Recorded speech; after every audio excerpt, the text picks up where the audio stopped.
Good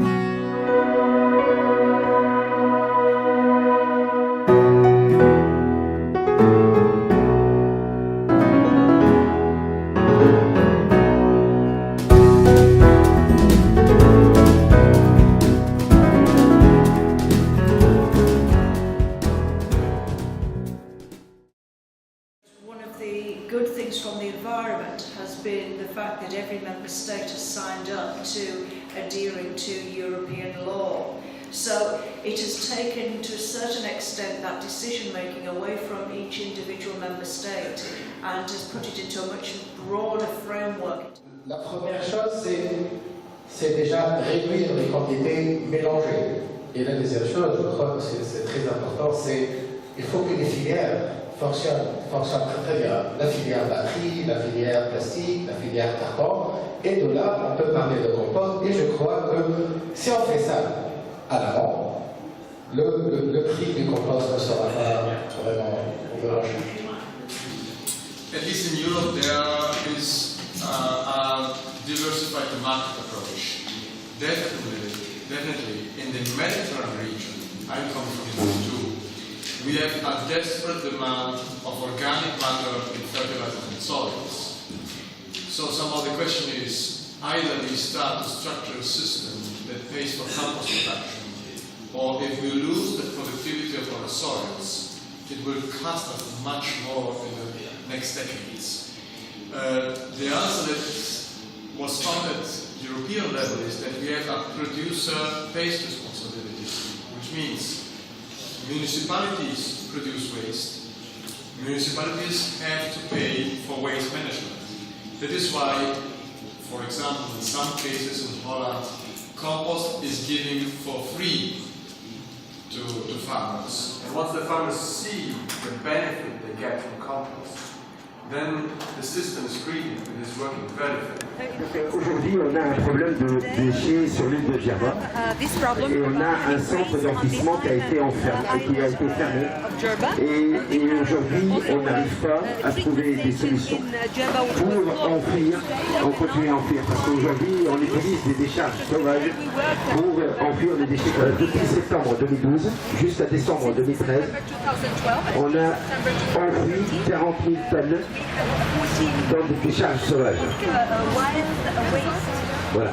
Donc aujourd'hui, les communes et l'autorité nationale sont en train de trouver des solutions pour résoudre ce problème. Et la solution qui est adoptée localement, c'est la solution de recyclage et la valorisation. On essaye de valoriser au maximum la matière organique et les déchets d'emballage.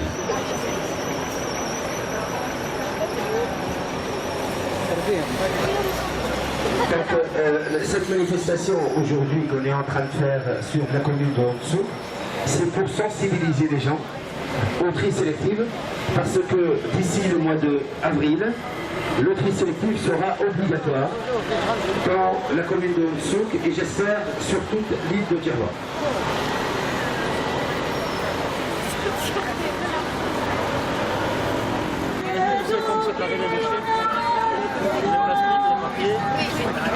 They know how to do it. What do they do at home? She said that it's a good thing to make the sorting, the garbage sorting, and this protects the environment. Ah, ok. Notre centre a été fait le mois de novembre 2012. Et donc aujourd'hui, ça fait un an qu'il fonctionne. Et il n'a pas posé de problème pour les habitants et surtout l'Angèle qui se trouve à 60 mètres de chez nous. Et donc pour résoudre le problème de la matière organique de ce quartier, on a utilisé ce centre qui a servi ce quartier. Donc ce centre aujourd'hui, il assume 15 tonnes par semaine.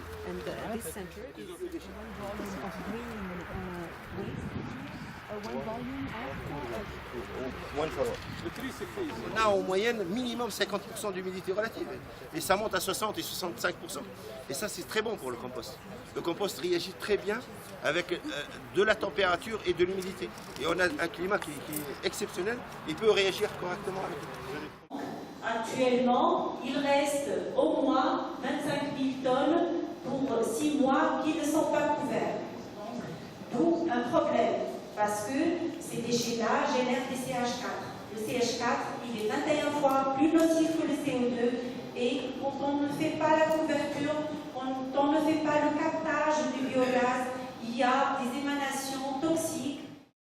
À partir du moment où on a commencé à augmenter le prix de mise en décharge, on a eu là un effet de levier très important, beaucoup plus que la réglementation, beaucoup plus que des incantations politiques en disant la décharge c'est pas bien, etc. Non, le prix a fait que les communes ont commencé à chercher des méthodes alternatives au traitement.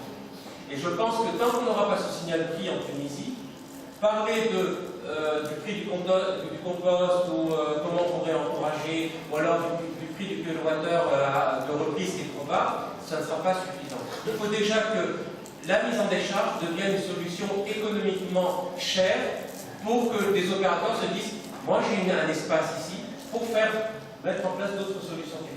A local problem at the moment and needs to be solved locally with local political decisions. Some of the benefits of compost stem from these properties, and one of the important things is the organic matter content. The organic matter is a complex mix of humic substances, and these are quite stable. These can stay in the soil for many decades, if not even centuries. So this is really important in terms of improving the soil structure. In the UK, we've had a lot of soil organic matter loss over the years because of intensive agriculture. Ça a été senti partout en Tunisie. Et là, on a vu plusieurs types de déchets. Des déchets organiques, des déchets industriels, hospitaliers. Et là, je vous invite à voir quelques photos qui... ça, c'est l'avenir de Golgotha. Il y a une minute de silence, s'il vous plaît.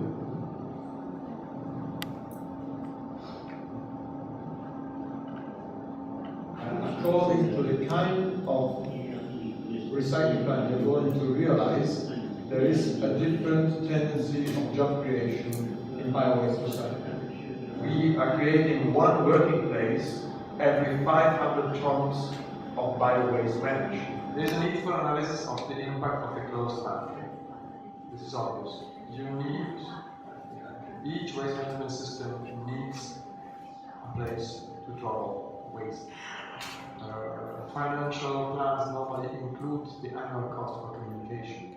Regarding the population, which will be located next to the existing or new landfill site or treatment plant, I think one open question for Tunisia is how to finance a compensation scheme.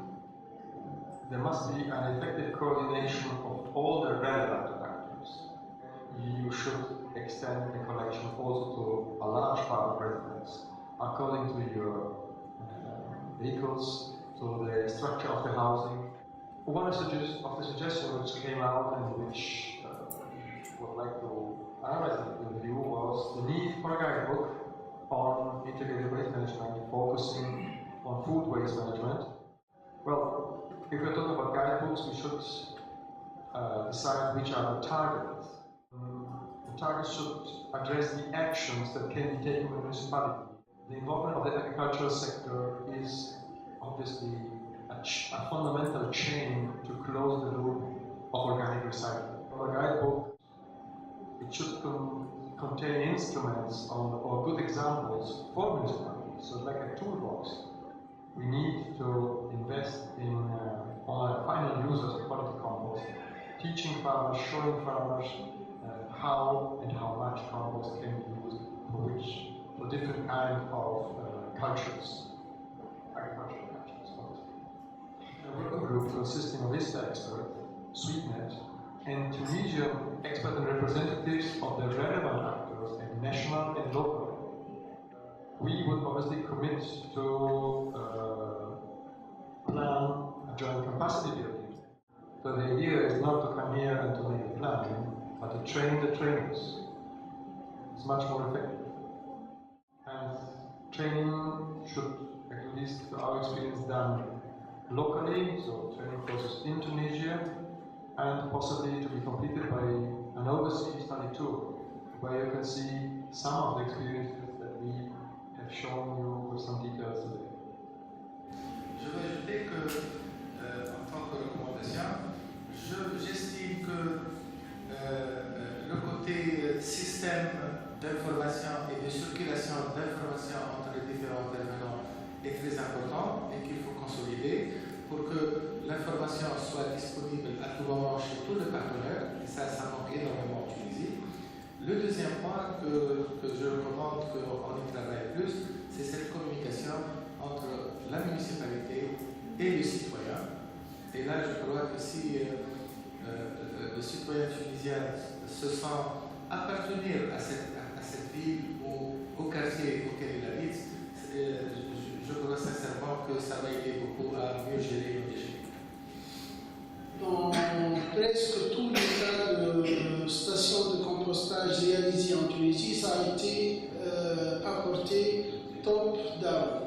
Maintenant, c'est presque l'inverse. C'est une proposition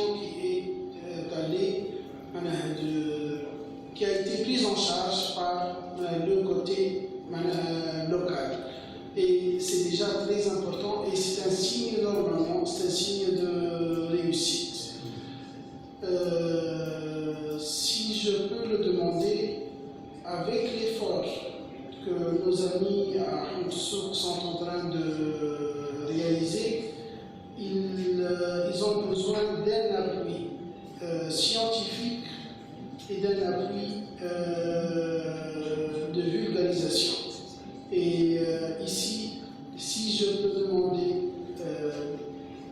les organisateurs ou bien ceux qui ont contribué à séjourner, d'élaborer un petit document scientifique ou bien qui résume cette expérience et qui met en valeur cette expérience qui se pourrait être divulguée ou bien prise en charge ou bien répétée par d'autres communes ou bien d'autres intervenants, et comme ça, ça va faire tâche d'huile. Available at the moment, measures should be sought or have to be considered how to maybe gain confidence or agreement of the local people to this place. And so there are technical measures to improve the situation, like aeration of the landfill, sucking the odor away, covering the landfill, and so there are a few measures which could be done. That one authority was dedicated to actually to harmonize and to control the process. We would consult all other relevant parties, so everybody would be involved. Seulement, il faut médiatiser un peu ce que vous faites. À Djerba, on a un journal local. Il doit y assister, il doit l'inviter.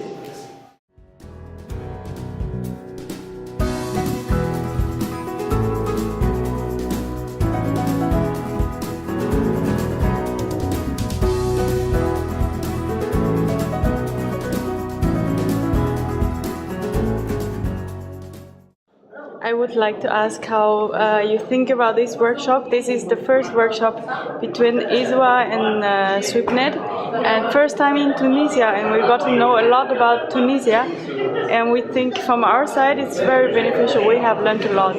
C'était un séminaire très fructueux, donc très intéressant, très promoteur pour la coopération avec donc ISWA.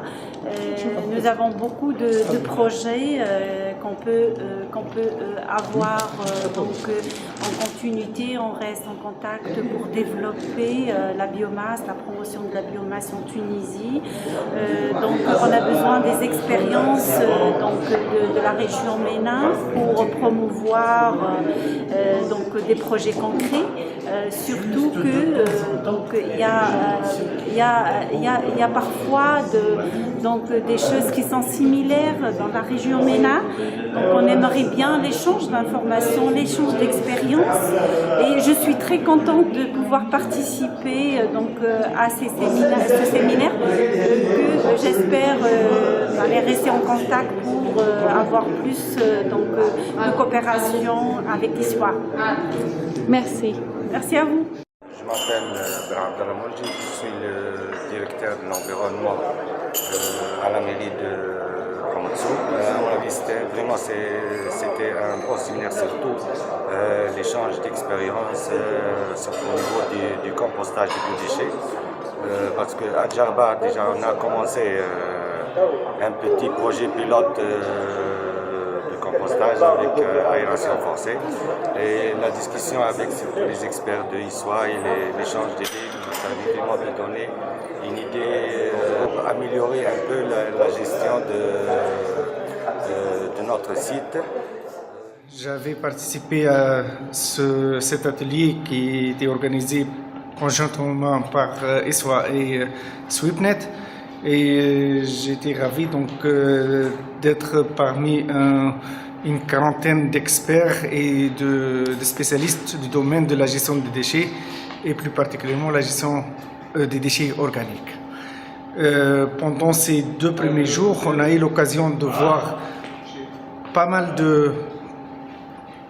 d'informations et de systèmes de gestion des déchets organiques, que ce soit le compostage, la biométhanisation ou bien le traitement mécanobiologique. Et je pense le fait d'organiser cet atelier à Djerba, dans l'île de Djerba, était une très bonne occasion d'aborder le problème qui se pose actuellement à Djerba. Actuellement, nous avons à Djerba une décharge contrôlée qui est fermée depuis plus qu'une année suite à des protestations sociales. Donc il y a un problème, il y avait un problème de nuisance émané de la décharge qui a poussé la population riveraine à protester pour la fermeture de la décharge. La fermeture de la décharge a posé beaucoup de problèmes pour les 3 municipalités de l'île, Hamtassouk, Midoun et Agim. Ils ont cherché des solutions d'urgence, ils ont revenu aux anciennes décharges sauvages, les décharges municipales, et même ces décharges, elles étaient refusées par les citoyens. Personne ne veut plus de déchets. Chose qui a poussé les communaux, mais aussi les acteurs à l'échelle nationale, de penser à une solution plus durable. Les 3 communes ils ont organisé tout un processus de concertation pour l'élaboration d'un plan de gestion intégré pour toute l'île. Et ce projet, donc ce premier produit, l'APS, l'avant-projet sommaire, il a proposé 2 scénarios. Les 2 se basent sur la valorisation organique des déchets. Donc c'est la valorisation par compostage ou bien par biométhanisation. Ces 2 scénarios, ils étaient présentés et discutés lors de ce séminaire et je pense qu'on a pas mal de confirmations et d'idées, d'informations pour continuer à développer davantage les 2 scénarios et avoir donc une solution plus durable. Merci.